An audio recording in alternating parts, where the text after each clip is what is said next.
নমস্কার, আমি সাথী মণ্ডল। প্রিয় শ্রোতারা, কেমন আছেন? আশা করছি সবাই ভালো আছেন। আপনাদের সকলকে স্বাগত জানিয়ে আজকের বিষয় শুরু করতে চলেছি। আজ আমি কথা বলবো ভয়াবহ বাস্তবতা নিয়ে, যা 2025 সালে আমাদের জীবন ও পরিবেশের ওপর গভীরভাবে আঘাত। তাপপ্রবাহ বা হিটওয়েভ হলো এমন একটি আবহাওয়াগত পরিস্থিতি যখন টানা কয়েকদিন ধরে স্বাভাবিকের তুলনায় অনেক বেশি তাপমাত্রা বিরাজ করে।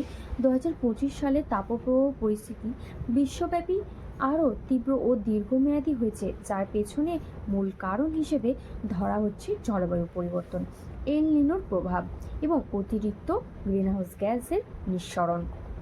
এবছর বিশেষ করে দক্ষিণ এশিয়া, মধ্যপ্রাচ্য, উত্তর আমেরিকা ও ইউরোপের অনেক অঞ্চল তীব্র তাপপ্রবাহের কবলে পড়েছে। দিনের তাপমাত্রা অনেক জায়গায় 45 ডিগ্রি সেলসিয়াসের ওপরে উঠেছে এবং রাতের তাপমাত্রাও স্বস্তিদায়কভাবে কমছে না। তাপপ্রবাহের কারণে কৃষিকাজ, স্বাস্থ্য এবং অর্থনীতিতে ব্যাপক নেতিবাচক প্রভাব পড়ছে।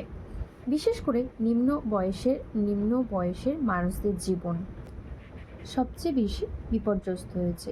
চলুন তাহলে এই বিষয়টি গভীরে প্রবেশ করি। 2025 সালে আমরা এমন এক বাস্তবতার মুখোমুখি হয়েছি যা আমাদের ভবিষ্যৎ পৃথিবীর সতর্কবার্তা দিচ্ছে। তাপপ্রবাহ কীভাবে তৈরি হচ্ছে?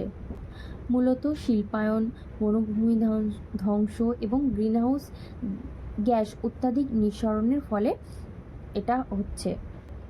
এর সাথে 2024 থেকে 25 এল নিনোর প্রভাব যুক্ত হয়েছে, যার কারণে সমুদ্রের উষ্ণতা বেড়ে গিয়েছে এবং পৃথিবীর বিভিন্ন অঞ্চলে স্বাভাবিকের তুলনায় আবহাওয়ার পরিবর্তন ঘটেছে। ফলে এখন সূর্যের তীব্র তাপ সরাসরি ভূপৃষ্ঠে আটকে যাচ্ছে এবং দীর্ঘমেয়াদী তাপপ্রবাহ তৈরি হচ্ছে। এর প্রভাব বিশ্বজুড়ে পড়ছে, বিশেষ করে দক্ষিণ এশিয়া, মধ্যপ্রাচ্য, আফ্রিকা, ইউরোপ ও উত্তর আমেরিকার কিছু অংশ।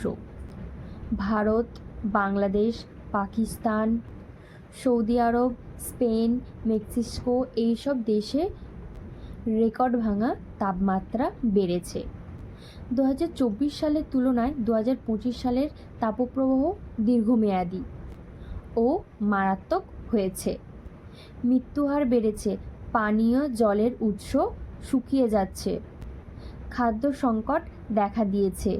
গবেষণায় দেখা গেছে পৃথিবীর অন্তত 30% অঞ্চল 2025 সালের মারাত্মক তাপপ্রবাহের কবলে পড়েছে, যেখানে 2024 সালে ছিল 20% মতো। তীব্র তাপপ্রবাহের কারণে মানুষের শরীরে ডিহাইড্রেশন, হিট স্ট্রোক, ত্বকের রোগ এবং হৃদরোগের ঝুঁকি দেখা দিয়েছে।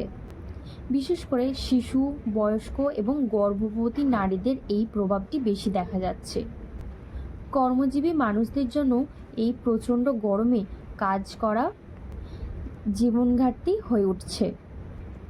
ফসলের উৎপাদন মারাত্মকভাবে কমে যাচ্ছে, বিশেষ করে ধান, গম, ভুট্টা, শাকসবজি ইত্যাদির ফলন ক্ষতিগ্রস্ত হচ্ছে। মাটির আর্দ্রতা কমে যাচ্ছে, ফলে চাষাবাদের অনেক ক্ষতি হচ্ছে। অতিরিক্ত সেচ প্রয়োজন হচ্ছে, যার ফলে জল সংকট আরও দেখা দিচ্ছে।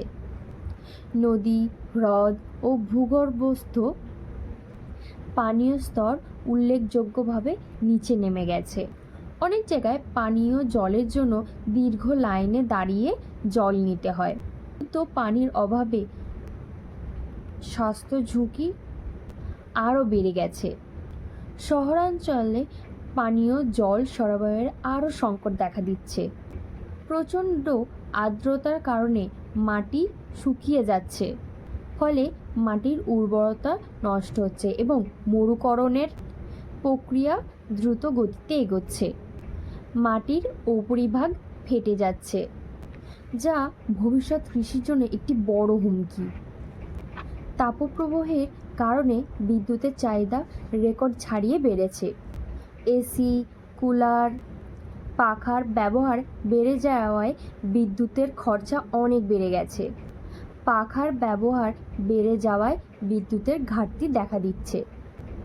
বিদ্যুৎ কেন্দ্রের উৎপাদন ক্ষমতা কমে যাচ্ছে, কারণ অনেকে জলবিদ্যুৎ কেন্দ্রে পানীয় জলের অভাবে কাজ করতে পারছে না।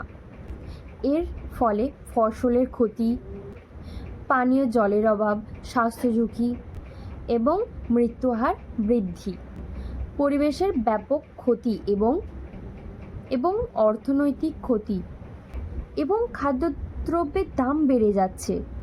এর ফলে প্রচুর পরিমাণে গাছ লাগানো উচিত, কারণ গাছ পরিবেশ ঠান্ডা রাখতে সাহায্য করে। পানীয় জলের অপচয় বন্ধ করতে হবে।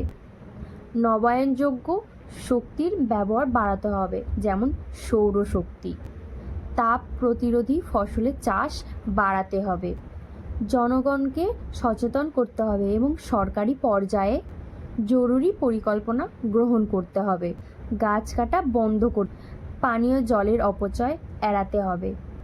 প্লাস্টিক পোড়ানো এবং বনজ আগুনের মতো দূষণমূলক কাজ থেকে বিরত থাকতে হবে। বিশেষজ্ঞরা বলেছেন, প্রতি বছর প্রতি 1000 জন মানুষের জন্য কমপক্ষে 1000টি করে গাছ লাগানো উচিত। গাছ শুধু ছায়া দেয় না, বরং বাতাসে অক্সিজেন বাড়িয়ে কার্বন ডাই অক্সাইড শোষণ করে এবং পরিবেশকে ঠান্ডা রাখে। তাপপ্রবাহের বিরুদ্ধে লড়াই শুধু আজকের না, ভবিষ্যৎ প্রজন্মের বেঁচে থাকার সংগ্রাম। আমাদের এখন থেকে সচেতন হতে হবে। প্রকৃতির সঙ্গে যুদ্ধ নয়, তার সঙ্গে বন্ধুত্ব করতে হবে। আজকের একটি ছোট্ট পদক্ষেপ, একটি গাছ লাগানো, পানীয় জল বাঁচানো, আগানো হতে পারে এক বিশাল পরিবর্তন। ধন্যবাদ। আজ এই পর্যন্তই। পরবর্তী কোনো ভিডিওতে আবার নতুন কোনো বিষয় নিয়ে হাজির হব। ধন্যবাদ।